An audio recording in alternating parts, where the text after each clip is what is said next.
नमस्कार विद्यार्थी मित्रांनो, आज आपण इयत्ता 6वी विषय गणित प्रकरण 3 यातील पूर्णांक संख्यांचा लहान मोठेपणा आपण घेणार आहोत। आता ही संख्या रेषा आहे। आरंभबिंदू हा 0, शून्याच्या उजवीकडे धनसंख्या, डावीकडे ऋणसंख्या। मागच्या व्हिडिओमध्ये आपण विरुद्ध संख्या अभ्यासलेल्या आहेत।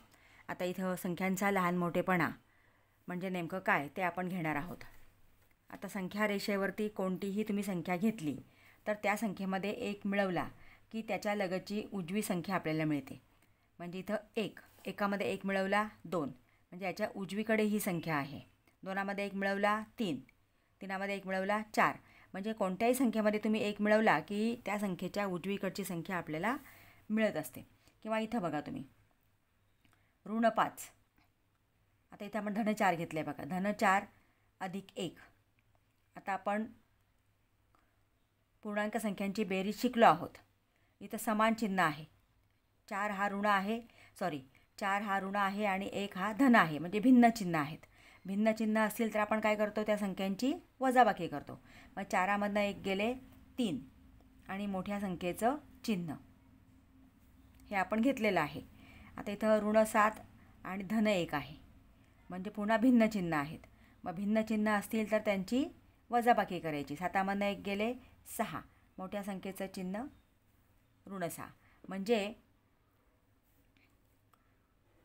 आता इथं ऋण 4 आपण घेतला, त्याच्यामध्ये आपण 1 मिळवला, आपल्याला उत्तर आलेलं आहे ऋण 3, म्हणजे उजवीकडची संख्या मिळते। कोणत्याही संख्येत तुम्ही 1 मिळवला की त्याच्या लगतची उजवीकडची एक संख्या आपल्याला मिळत असते। आता इथं 2 अधिक 1 3, 2 अधिक 1 3, म्हणजे संख्या रेषेवर तुम्ही कोणत्याही संख्येमध्ये 1 मिळवला तर लगतची उजव्या बाजूची आपल्याला संख्या मिळते। आता इथं ऋण 5 पेक्षा मोठी संख्या आहे ऋण 4, ऋण 4 पेक्षा मोठी ऋण 3, ऋण 3 पेक्षा मोठी ऋण 2, ऋण 2 पेक्षा मोठी ऋण 1, ऋण 1 पेक्षा मोठी 0, 0पेक्षा 1 मोठी असते, 1पेक्षा 2 मोठी आहे, 2पेक्षा 3 मोठी आहे, 3पेक्षा 4 मोठी आहे। आता ह्या धनसंख्यांचं आपल्याला माहिती आहे, हे आपण अगदी 2री 3रीपासून अभ्यासलेलं आहे। परंतु ऋणसंख्यांचं मात्र या ठिकाणी म्हणजे जसं आपण उजवीकडे जातो तशा संख्या काय होतात, मोठ्या होत जातात। म्हणजे संख्या रेषेवरील उजवीकडील प्रत्येक संख्या ही तिच्या लगतच्या डाव्या बाजूच्या संख्येपेक्षा 1ने मोठी असते।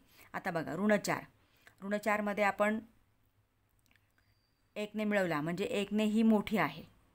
उजव्या बाजूची संख्या ऋण 3, म्हणजे ऋण 4पेक्षा ऋण 3 मोठी आहे, ऋण 3पेक्षा ऋण 2 मोठी आहे। म्हणजे संख्या रेषेवरील उजवीकडील प्रत्येक संख्या ही तिच्या लगतच्या डावीकडील संख्येपेक्षा 1ने मोठी असते। मग याच्यावरून आपल्याला लहान मोठेपणा सहज लक्षात येतो। आता बघा 4 आणि ऋण 3, आता इथं अजून एक नियम आपण वापरू शकतो की धनसंख्या आणि ऋणसंख्या ह्याच्यामध्ये नेहमी धनसंख्या मोठी असते, हे लक्षात घ्या। म्हणजे असं जरी तुम्ही लक्षात ठेवलं तरी चालेल, धनसंख्या आणि ऋणसंख्या यात नेहमी धनसंख्या मोठी असते। किंवा आता आपण आपल्या नियमानुसार बरोबर आहे का तपासून बघूया। आता 4 ही या बाजूला आहे आणि ऋण 3, म्हणजे उजवीकडे कोणती संख्या आहे, ऋण 3च्या उजवीकडे 4 आहे, म्हणजे 4 मोठी आहे। आता 4 आणि 3 ह्यांच्यामध्ये 4 ही मोठी आहे, कारण 3च्या उजव्या बाजूला 4 आहे। आता 0 आणि ऋण 1,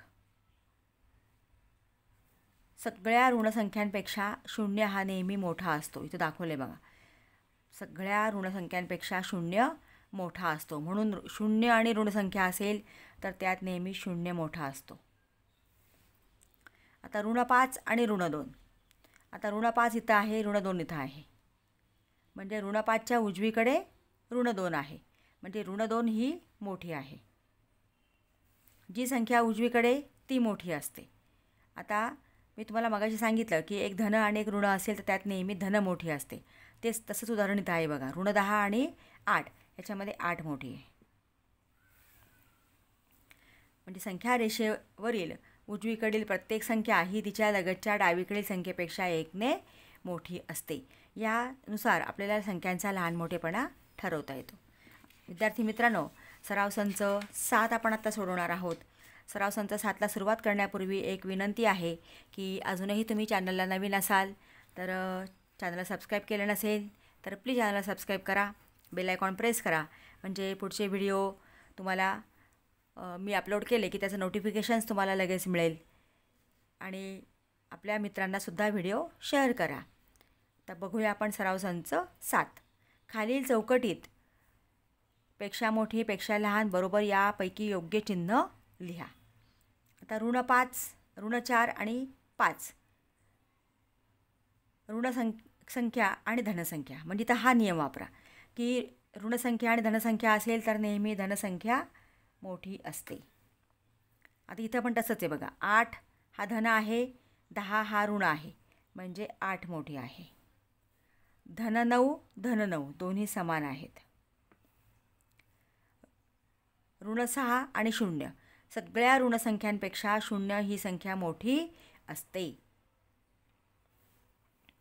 7 आणि 4 किंवा तुम्ही उजवीकडे डावीकडे हा नियम लक्षात ठेवला तरी चालेल, कारण ऋण 4 ही 5च्या डावीकडे आहे आणि ऋण 4च्या उजवीकडे 5 आहे, म्हणजे 5 मोठी आहे.